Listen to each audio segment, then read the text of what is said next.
정의당 노회찬 원내대표 나오셨습니다. 안녕하십니까? 네, 안녕하십니까? 자, 자유한국당 이제 원내대표시니까, 예, 자유한국당 김성태 3선인데 원내대표가 당선됐습니다. 네. 논평 한마디 해주셔야죠. 같은 원내대표로서. 네. 제가 그 김성태 의원한테 당선되기 전에 예. 제가 표는 없지만 마음으로 한 표 드리겠다고 이렇게 얘기를 했습니다. 네, 속이 없는 말을 하셨고. 예. 예, 원래 이제 김성태 원내대표는 한국노총 출신이에요. 네, 오랫동안 이제 노동자를 대변해온 역할을 해왔는데 소심으로 돌아가기를 간절히 바라고요. 소심으로 돌아가기를. 그리고 또 원래 좀 정의파예요. 예. 예. 정의파인데 물론 이제 정의를 찾기 힘든 당이긴 하지만은 좀 이 정의의 편에 서서 문제를 풀도록 예. 기원합니다. 자, 일단 축하 말씀 해주셨고, 실제로는 막 싸우겠죠. 예. 어느 것 하나, 뭐랄까, 같은 편에 설, 일이 없을 것 같은 어떤 두 정당의 원내대표. 근데 이제 노동운동을 하셨기 때문에, 네. 예. 그때도 좀 아셨습니까? 저는 그 굉장히 오래 전부터 알아서 20년 전부터 알았어요. 그렇군요. 예. 예. 그래서 막 말하기 힘드시겠군요. 예, 뉴스 공장에서 배출한 3호 예, 대표입니다. 그 뉴스 공장이 고정 코너 하셨던 그러다가 대표 되셨던 분들 중에 끝이 좋은 분이 아직 없는데. 자, 김성태 의원 내일 나오실지 모르니까 그 얘기는 그때 하기라고. 지난주 이제 본격 불거지긴 했는데, 예. 지난주 수요일 코너 이후에 불거진 일이기 때문에, 네. 국민의당에서 이제 박주원 사태가 벌어졌어요. 예. 네, 네. 사실은 한 10년 전쯤의 일인데, 박주원 최고위원이, DJ 비자금 의혹을 이제 제기했던, 그건 좀 뭐랍니까. 벌금 맞았죠. 주승영 의원이 벌금을 거의 사실이었다고. 예, 예. 그렇게 판정이 났죠. 예. 결론이 났는데 그때 실제 자료를 준 사람이 국민의당 현재 최고위원이다. 그래서 사실은 국민의당 내부에서 난리가 났잖아요. 네. 이 사건의 효과를 두고 한쪽에서는 이제 통합 드라이브에 제동이 걸릴 것이다라고 해석하기도 하고 한쪽에서는 이제는 뭐 이렇게까지 됐으면 친한파의 속성이 저러하니 이제 사실상 호남계는 결별 기정사실화하는 거 아니겠냐. 이렇게 양쪽으로 해석이 갈리는데 어떻게 보십니까? 예, 일단은 주장들이 서로 엇갈리고는 있지만은 시간이 지나면서 주승영 의원 전 의원이 한 얘기가 예. 사실로 좀 확인되는. 최근의 인터뷰는 또 박주원 최고는 전혀 그런 적이 없다고 했다고 최근의 인터뷰는 설사 그런 말을 했다 하더라도 이렇게 바뀌었어요. 예, 그래서 여러 가지로 좀 주장이 흔들리고 있어요. 예. 사실관계가 흔들리고 있기 때문에 어느 게 사실인지는 거의 이제 짐작이 되고 있는 상황이라고 보여지고 그럼 그런 사람이 어떻게 최고위원을 애초에 어떻게 거기 들어갔는지부터. 예. 이제 그런 게 이제 문제가 사실 제기되는 거고 좀 친한 진영의 어떤 신뢰성이라거나 이런 것들이 좀 흠집이 간 건 사실이죠. 인적 구성도 이거 친이게 아니냐 뭐 이런 비판도 있고요. 예, 예. 네. 그래서 바른정당하고 합치려고 하는 거 아니냐 뭐 이런 얘기도 있긴 합니다만 어떻게 전망하십니까? 그래서 결국은 통합하겠다고 계속 갈 거다. 이 사태가 통합이든 또 그 반대든 결정적 영향을 주지는 않을 것이고요. 흠집 내기 정도는로 끝날 거는 같은데 제가 볼 때는 통합 드라이브는 계속 걸 것 같고요. 예. 결국에 사실 이번에 대표가 되면 지지율이 오를 거라고 얘기했지만 지지율이 전혀 오르지 않고 떨어졌죠, 오히려. 예. 광주 같은 데서도 오히려 정의당보다도 더 예. 이렇게 뒤로 빠지는 자유한국당보다 더 떨어진 경우도 있습니다. 상황이죠. 예. 이제 그런 상황에서 지방선거를 돌파하지 못하면은 거의 막이 내려질 수 있다라고 이제 그런 위기감이 지금 국민의당 주류나 또는 바른당에도 예. 그런 위기감이 있는 게 아니냐. 그렇다면은 그런 걸 돌파하기 위해서 이제 통합. 근데 통합이 여러 가지로 이제 통합을 하기 위해서 이뤄야 될 것들이 이제 많기 때문에 선거연대 정도 까지는 갈 수 있지 않겠는가. 그리고 선거연대를 가게 되면은 서울이나 경기 또는 몇 개 지역에서 나름대로 이렇게 호각세를 갖다가 만들어낼 수도 있다고 보입니다. 통합까지는 안 갈 거라고 보십니까? 그러니까 지방선거 전에? 통합 갈 수도 있죠. 근데 통합을 간다는 얘기는 뭔가 하면은 이제 선거를 앞두고 그 들어올 만큼 나가는 쪽이 꽤 있을 수도 있다라고 보여지는 거죠. 지금 39석인데 예. 39석인데 13석이 이제 비례대표고 26석이 지역구 의원인데 국민의당 같은 경우에 26석 중에서 호남이 23석이거든요. 네. 나머지가 3석밖에 안 돼요. 예. 서울 경기 이렇게 해가지고 3석밖에 안 되기 때문에 그러면 이 23석의 다는 아니겠지만 상당 부분이 나갈 수 있죠. 예. 나갈 수 있는데 그렇게 되면 굉장히 얻는 것이 더 클지 이런 것이 더 클지가 좀 애매한 상황이 되기 때문에. 근데 오히려 그렇게 나가주기 이렇게 떨어져 나가도 상관없다고 하는 쪽인 것 같아요. 이제 통합 드라이브 쪽은. 네, 통합하면 호남에서도 지지율이 오른다라고 주장하는데 그거는 온전한 통합일 경우에 그런 것이고 그렇게 나뉘어지게 되면 얘기가 좀 달라지는 것이죠. 그런데 이제 중장기적으로 볼 때는 그게 낫다고 판단한 것 같습니다. 통합을 주장하는 안철수 대표. 지금 그 포기하더라도 네. 통합에서 가는 방향 그게 이제 중도 보수 진영에서 전체 범보수를 갖다 아우르겠다라는 이제 그런 장기적 구상이 있는 것 같아요. 보수의 적자, 새로운 보수의 적자가 나타났다. 이 프레임으로 안철수 대표가 그 자리를 쓸 수 있겠다고 생각한 것 같습니다. 그래서 자유한국당에서도 떨어져 나오고 해가지고. 그런 구상이 없다면 그냥 단순히 지방선거만을 위해서 이렇게 하는 건 말이 안 되니까요. 그렇죠. 지방선거는 그 시작일 따름인 거죠. 그래서 통합 드라이브는 계속 갈 것 같고 과연 합의 이혼을 하느냐 안 하느냐. 예. 그건 저희가 박지원 가장 속사정을 박지원 대표에게 묻기로 하고요. 문재인 케어에 대해서 또 대한의사협회에서 집회를 가졌습니다. 이건 정의당 입장하고 또 정반대죠. 예. 예, 일단 문재인 케어의 핵심은 뭔가 하면은 이제 보장성을 갖다가 더 높이겠다는 겁니다. 그러니까 건강보험제도는 우리나라에서 실시되고 있는 이 복지제도 중에서 가장 효과가 있는 이 재분배 기능이 가장 이렇게 실현되고 있는 것으로 다들 인정하고 있는 제도입니다. 제도인데 비교적 잘 되고 있다 전 세계적으로. 그렇죠. 잘 되고 미국보다도 훨씬 나은 제도고요. 미국의 그 오바마 케어라고 있지 않습니까? 그걸 성사시키고 난 다음에 미셸 오바마 부인이 그 방송에 나와가지고 자기 남편 자랑을 한창 하다가 그래도 우리는 한국한테 멀었다 하면서 한국 제도에서 판타스틱 환상적이다 이렇게까지 얘기했던 부분인데 그러나 보장성이 한 63% 정도밖에 안 돼요. 이것도 유럽에 비하면 또 한참 처집니다. 그렇죠. 그래서 이걸 갖다가 장기적으로 한 80% 이번에 한 70%까지는 올리겠다라는 게 문재인 케어의 핵심인데 이것은 사실 의사들도 반대할 일은 아니에요. 다만 지금 의사들 입장에서는 뭔가 하면은 이 보장이 되고 있는 그 의료 수가가 자기들이 이제 너무 낮게 매겨져 있다는 불만이 있기 때문에 수입이 준다는 거죠 한마디로. 그래서 수입을 갖다가 비급여 의료보험이 적용되지 않는 종목에서 수입을 많이 올렸어요. 근데 이거는 굉장히 부당한 거예요. 올리면서 이게 또 보면 수가가 비급여 수가가 또 다 달라요. 그리고 이걸 공개를 안 하고 있어요. 맞습니다. 이거 공개 안 하는 바람에 실손보험료를 갖다 또 많은 분들이 많이 내고 있는 거거든요. 그래서 여러 가지 문제가 많기 때문에 비급여가 줄어드는 것은 정당한 일이에요.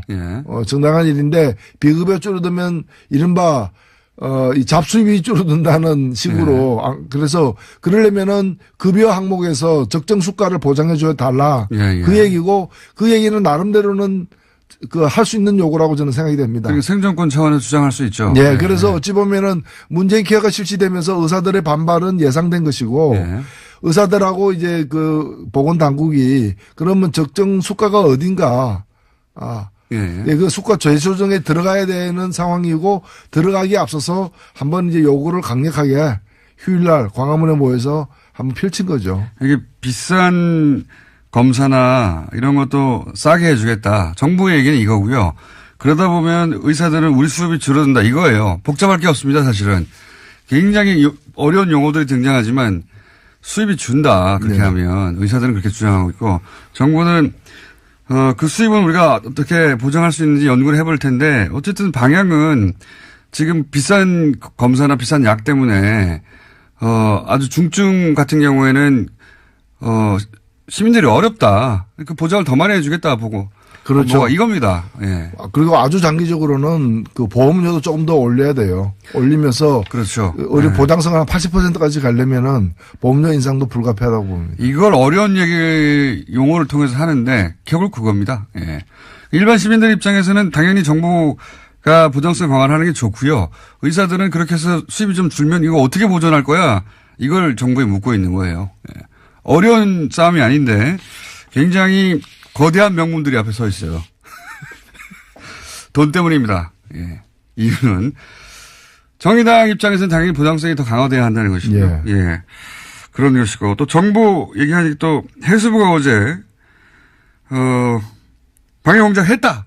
실제 세월호 특조의 활동을 방해했다. 구체적으로 이런 결론을 내놨죠. 이런 의혹은 굉장히 많이 있었는데. 예, 의혹이 사실로 드러난 것이죠. 드러난 것이고 정말 이건 그래도 공권력인데 예. 아무리 뭐 정권이 달랐다고는 하지만 공권력이 국민을 위해서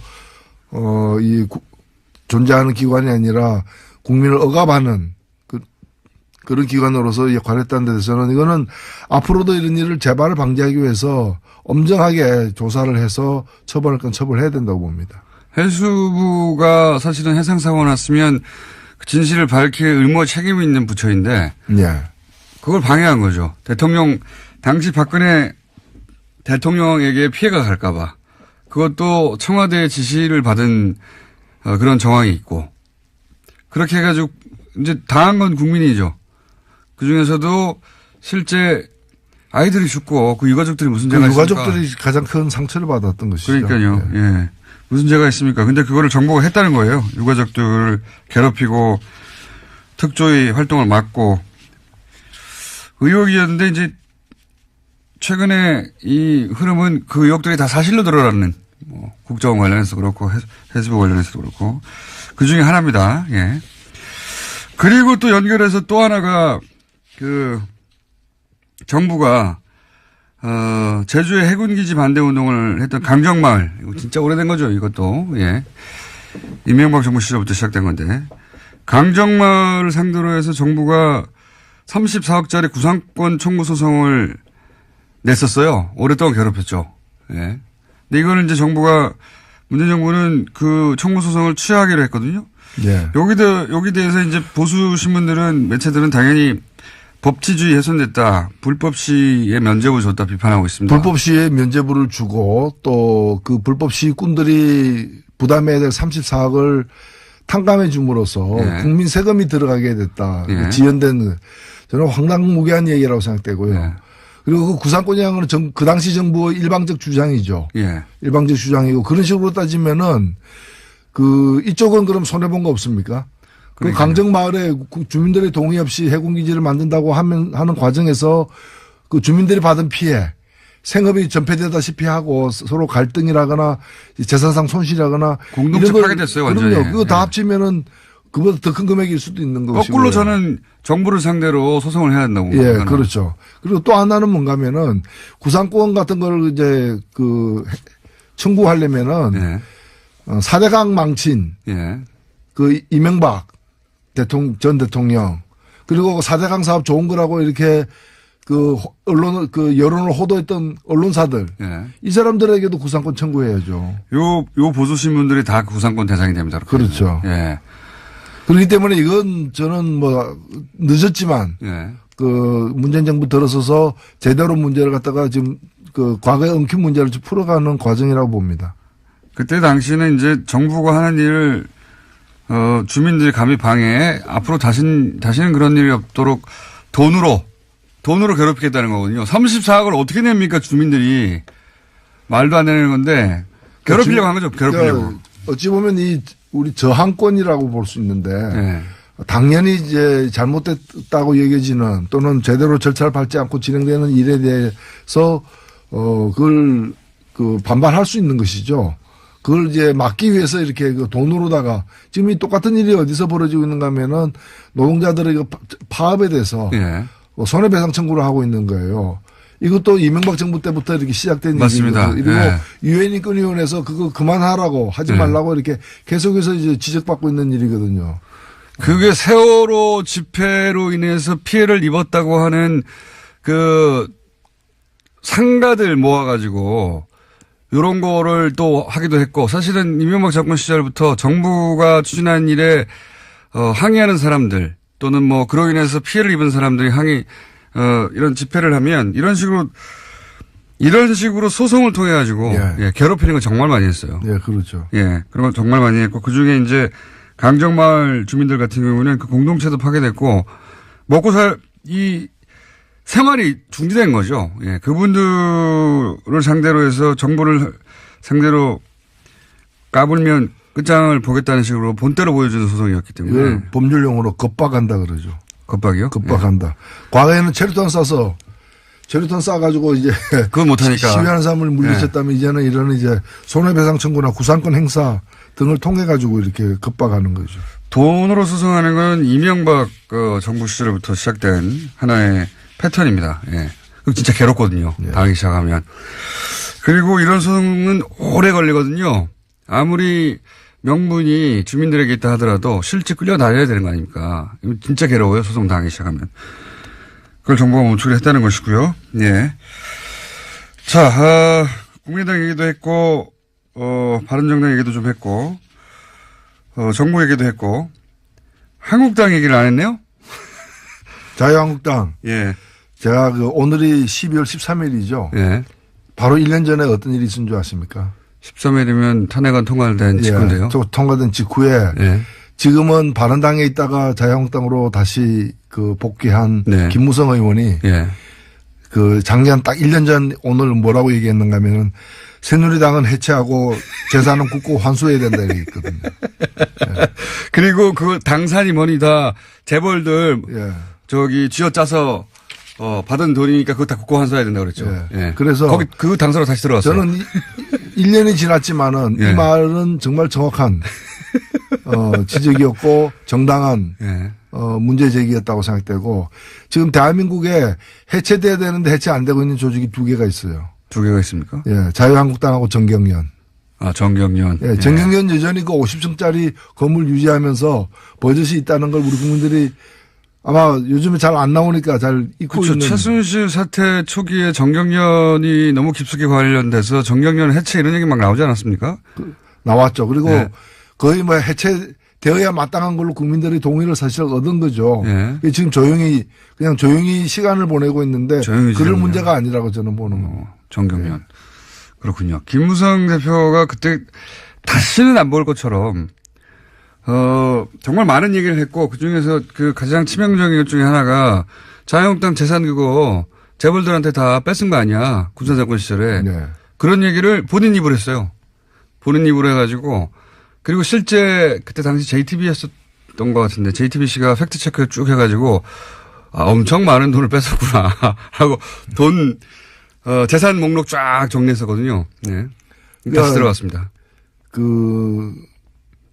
사실은 한국의 보수가 새롭게 태어나려면은 스스로를 해체하는 그 과정을 좀 반드시 거쳐야 된다고 봅니다. 사실 찬스였다고 저는 생각하거든요. 네.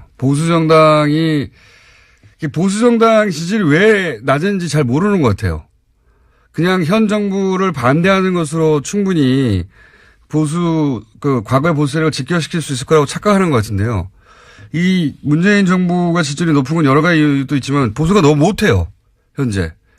뭔가 예전에 하다못해 천막 당사 같은 퍼포먼스라도 좀 있어야 되는데 아무것도 없이 그냥 이래가지고 이게 찬스를 놓치고 있다고 저는 생각합니다. 보수정당이. 망해 가고 있는 거죠. 근데 지방선거 이후에 지방선거 때 자유한국당이 원하는 만큼의 결과를 못 내면 흔들릴 거 아닙니까? 실제. 그렇죠? 그래서 지방선거를 기점으로 한 정계 대개편 이런 가능성이 충분히 있지 않을까요? 국민의당이나 바른정당도 그것 때문에 움직이는 것 같고 지금. 근데 문제는 이제 국회죠. 사실 국회 의석은 이제 다음 선거 때까지는 변함이 없기 때문에. 3년이 남았으니까. 예. 변함이 없기 때문에 뭐 지금도 보면은 야당 지지율 다 합쳐가지고 30%밖에 안 되잖아요. 네. 다 합쳐가지고. 네. 다 합쳐가지고. 근데 이제 실제로 그 국회 내에서 보면은 그 다 합치면은 의석이 50%가 훨씬 넘잖아요. 네. 그래서 이런 상황이 바뀌지 않기 때문에 이것이 가장 큰 문제가 되고 있다. 그래서 국회의 어떤 이 1년 전에 네. 2016년에 이렇게 만들어진 이 그 국회 정치 지형을 어떻게 돌파할 것이냐가 가장 관건이 되는 거죠. 만약에 예를 들어서 뭐 만약입니다만 국민의당이 합의 이혼을 했어요. 그래서 한 20여석 가까이 떨어졌습니다. 그리고 그 국민의당이 이제 정책 그 공조를 민주당하고 더 긴밀히 한다 하더라도 그럼 어떻게 됩니까? 대결 구도가 자유한국당과 바른정당과 국민의당이 합친 곳이 손을 잡고 한 20여석으로 손을 잡고 그럼 100 그쪽이 더 많네요. 많죠. 네, 그쪽이 더 많네요. 국민의당이 어떻게 쪼개지는가에 따라 다른 문제죠. 네. 그렇군요. 예. 네. 그렇게 합쳐지면은 보수로 분류될 우리나라 정치 기형 기준으로 보수로 분류될 의석수가 더 많습니다. 저는 그래서 지금 집권 여당이 그 문제에 대해서 나름대로의 돌파할 방안을 내놔야 된다고 봅니다. 그 쉽지 않은 문제인데 어떻게 조언하시겠습니까? 저는 뭐 선거제도 개편이라거나 아하. 또는 개헌안이라거나 그리고 공수처 문제 또 몇 가지 주요한 그 핵심적 과제에 대해서 합의안을 만들고 그에 대한 어떤 연대 이게 이른바 그 개혁연대죠. 나라다운 나라를 세우기 위한 개혁연대를 갖다가 광범위하게 구축해서 과반 의석을 갖다 확보하는 것이 굉장히 중요하다고 봅니다. 선거제도 개편 이거 굉장히 중요한 건데 정의당 입장에서는 엄청나게 목말라 하는 거 아닙니까 이게. 그렇죠. 예. 뭐 지금은 정의당만은 사실 아니죠. 뭐 국민의당이나 하여튼 야당 입장에서는 자유한국당만 빼고는 이 선거제도의 개편을 원할 것 같아요. 예. 독일식 정당명부제 얘기도 계속 나오고 이거는 뭐 정의당이 수십 년째 진보 정당이 주도하게 왔던 건데 그 얘기를 다음 주에 한번 자세히 해볼까요? 네. 왜 예를 들면 독일식 정당명부제 말은 많이 들어봤는데 정확히 뭔지 잘 모르시는 분도 많거든요. 우리나라에 딱 맞는지 안 맞는지 또 논란도 있죠. 예. 일단은 국민들이 지지한 만큼 그대로 이제 의석을 갖는 겁니다. 그러니까 정의당 같은 경우에 2016년 총선에서 작년 총선에서 7.3%의 정당 지지율을 얻었거든요. 정당 투표에서. 그럼 독일 같으면은 7.3% 얻었으면은 의석도 7.3% 갖는 겁니다. 맞습니다. 그러면 300석 중에 7.3%는 22석이 되는 거죠. 엄청나게 큰 거죠. 지금 정의당이 22석이라면은 저는 엄청나게 많은 일을 갖다가 정의당 혼자서 하는 것이 아니라 더민주당하고 같이 한다거나 해가지고 많은 걸 돌파해낼 수 있었다고 사실 생각되거든요. 정의당 입장에서는 아니 정육점 가서 소고기를 샀는데 730g을 샀어요. 집에 와서 보니까 200g밖에 없는 거예요. 왜 200g인가 하면 정의당이 지금 의석은 6%잖아요. 6석이니까 2%죠. 만일에 국회에서 총리를 뽑는다. 실세 총리를 뽑는다. 그러면 국민들의 7.3%가 정의당에게 자기를 대신해달라고 이렇게 표를 위임했는데 정의당이 국회 내에서 대변할 수 있는 것은 2%밖에 안 된다는 거죠. 5%가 없어져 버렸어요. 그래서 이건 정의당만이 아니라 어떤 정당이든 민심을 얻은 만큼 국민으로부터 지지를 받은 만큼 권력을 행사하는 그런 선거제도로 그것이 독일식이든 영국식이든 무슨 식이든 간에 뭐 영국식은 아닙니다만은 연동형 비례대표제라고도 부르는 그런 선거제도로 바꾸는 것이 일단 공정하다는 거죠. 그게 듣기에도 당연히 합리적인데 우리나라 비교해 보시면 우리는 49.9%를 받아도 50.1% 받은 사람 한 사람은 뽑거든요. 그러니까 49.9%를 지지하는 사람들을 대변하는 의원은 진출을 못하는 겁니다. 그런 거죠. 정의당도 7% 정도를 전국적으로 받는데 7%만큼의 의석수를 못 얻는 거죠. 선거제도 때문에. 어떤 그 지역 정당이 아닌 전국 정당이 있어가지고 모든 선거구에서 나가가지고 다 30%를 받으면 지지율 30%인 정당은 지금 굉장한 거 아닙니까? 두 번째 정당 정도 돼야 되는데 모든 지역구 나가가지고 출마해가지고 30% 받으면 다 떨어지는 거죠. 그렇죠. 한 사람도 당선자가 없는 지역구에서는. 없는. 그래서 이런 이 맹점을 갖다가 좀 바꾸는 선거제도 개편이 무엇보다도 시급하다 이렇게 보입니다. 그걸 다음 주에 자세히 구체적으로 얘기를 좀 해보죠. 네. 왜냐면 이제 개헌 이야기가 나올 때가 됐거든요. 예. 자, 오늘 여기까지 하겠습니다. 지금까지 노회찬 원내대표였습니다. 감사합니다. 네, 감사합니다.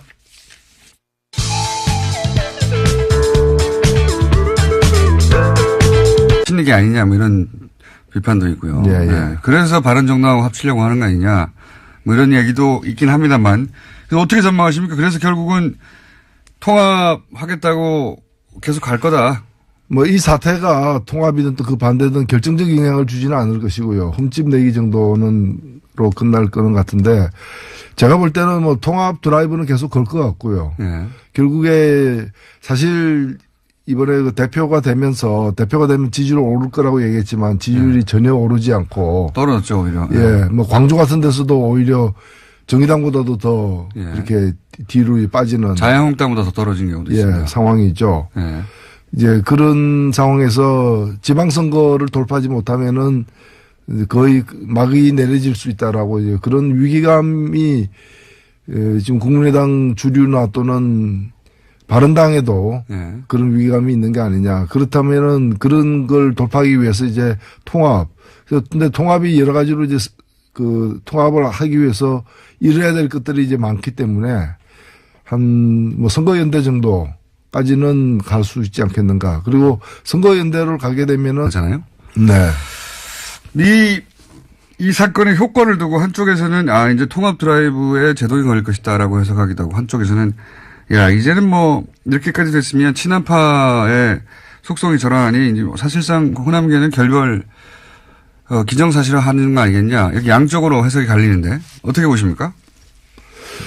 예, 일단은 뭐 주장들이 서로 엇갈리고는 있지만은 시간이 지나면서 주승용 의원 전 의원이 한 얘기가 예.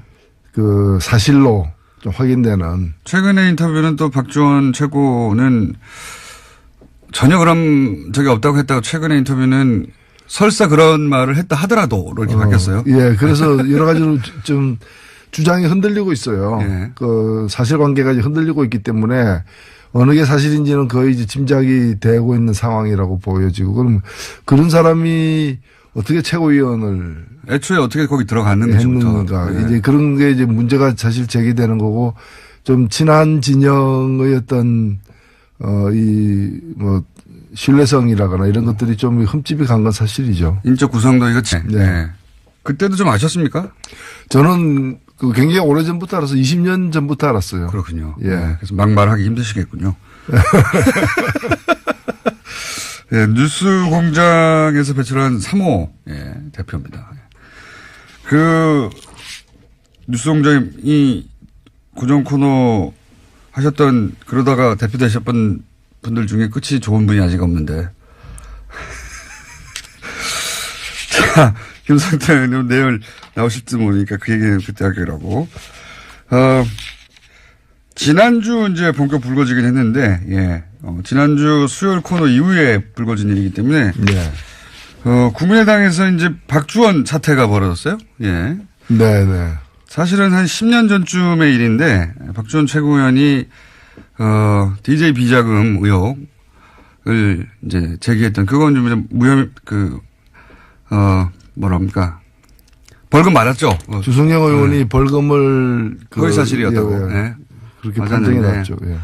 결론이 났는데 그때 실제 자료를 준 사람이 국민의당 현재 최고위원이다. 그래서 사실은 국민의당 내부에서 난리가 났. 서울이나 경기 또는 몇 개 지역에서 나름대로 이렇게 호각세를 갖다가 만들어낼 수도 있다고 보여집니다. 통합까지는 안 갈 거라고 보십니까? 그러니까 지방선거 전에? 통합 갈 수도 있죠. 근데 통합을 간다는 얘기는 뭔가 하면은 이제 선거를 앞두고 그 들어온 만큼 나가는 쪽이 꽤 있을 수도 있다라고 보여지는 거죠. 지금 39석인데 예.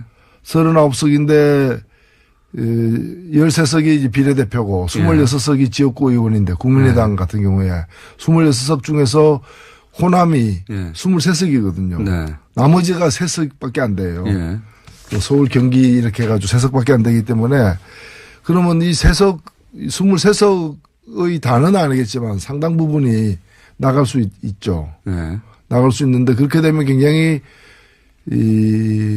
얻는 것이 더 클지, 이런 것이 더 클지가 좀 애매한 상황이 되기 때문에. 근데 오히려 그렇게 이렇게 떨어져 나가도 상관없다고 하는 쪽인 것 같아요. 이제 통합 드라이브 쪽은. 네, 통합하면 호남에서도 지지율이 오른다라고 주장하는데 그거는 온전한 통합일 경우에 그런 것이고. 정의당 노회찬 원내대표 나오셨습니다. 안녕하십니까. 네, 안녕하십니까. 자, 자유한국당 이제 원내대표시니까, 예, 자유한국당 김성태 3선인데 원내대표가 당선됐습니다. 네. 논평 한마디 해주셔야죠. 같은 원내대표로서. 네. 제가 김성태 의원한테 당선되기 전에. 예. 제가 표는 없지만 마음으로 한 표 드리겠다고 이렇게 얘기를 했습니다. 네, 속이 없는 말을 하셨군요. 예. 예, 원래 이제 김성태 원내대표는 한국노총 출신이에요. 네, 그래서 오랫동안 있었죠. 이제 노동자를 대변해온 역할을 해왔는데 초심으로 돌아가기를 간절히 바라고요. 초심으로 돌아가기를. 그리고 또 원래 좀 정의파예요. 예. 예. 정의파인데 물론 이제 정의를 찾기 힘든 당이긴 하지만은 좀 이 정의의 편에 서서 문제를 풀도록 예. 기원합니다. 자, 일단 축하 말씀 해주셨고, 실제로는 막 싸우겠죠. 예. 어느 것 하나, 뭐랄까요, 같은 편에 설, 일이 없을 것 같은 어떤 두 정당의 원내대표. 근데 이제 노동운동을 하셨기 때문에